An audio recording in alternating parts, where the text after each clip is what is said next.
Imagine somehow at the end, you end up just face down before God. You picturing that? You hear God say, "Well done, good and faithful servant."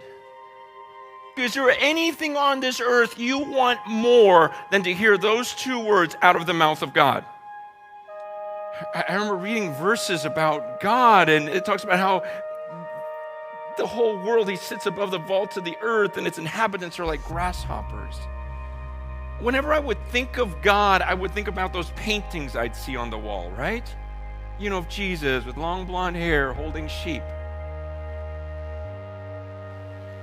No one ever described God the way the Bible described him. You guys, it changed everything when I understood the holiness of God. Understand that the word holy means separate, set apart. That word holy, it's about like when Moses asked God, "God, can I just see you?" And God says to Moses, he goes, "No man can see my face and live." Do you understand who I am? Do you understand my holiness? I am so different from you, so set apart from you, that if I tore the roof off this place and let you just get a glimpse of my face, you would die. You see his face, you die. Okay, that's not normal.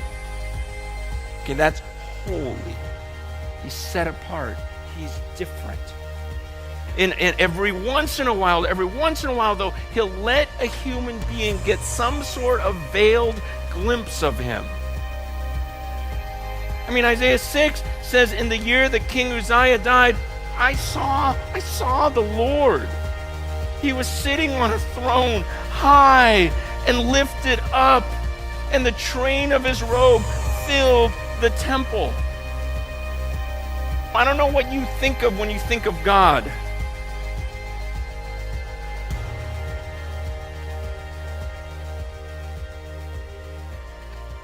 What if you walked in here tonight and you saw a being in this room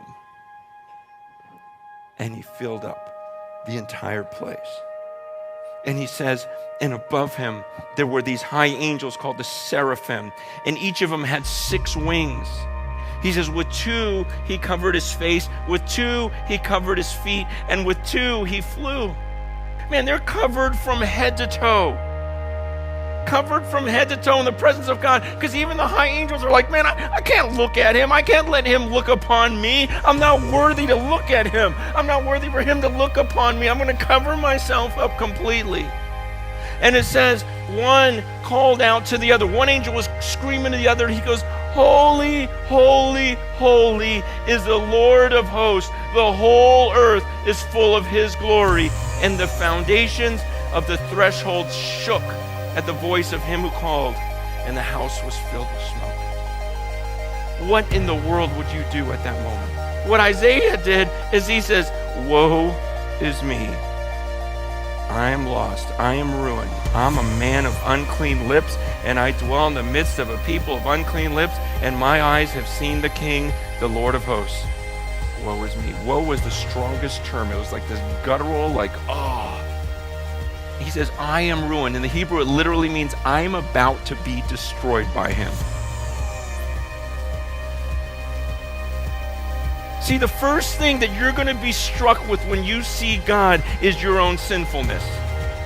When you see how perfect he is and how holy and how powerful he is, you immediately just go, "You're going to kill me." Imagine the high angels covering themselves up, screaming, "Holy, holy, holy."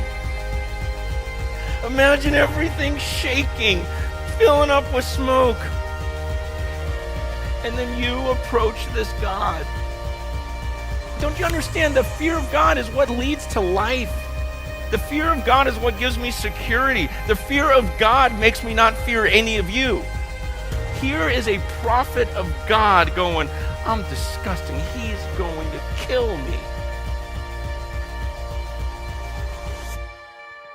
Verse 9 says, "One of the angels, the seraphim, flew to me, having in his hand a burning coal that he had taken with tongs from the altar, and he touched my lips.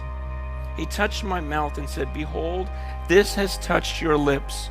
Your guilt is taken away and your sin atoned for. Someone else paid for it. Someone else covered over it.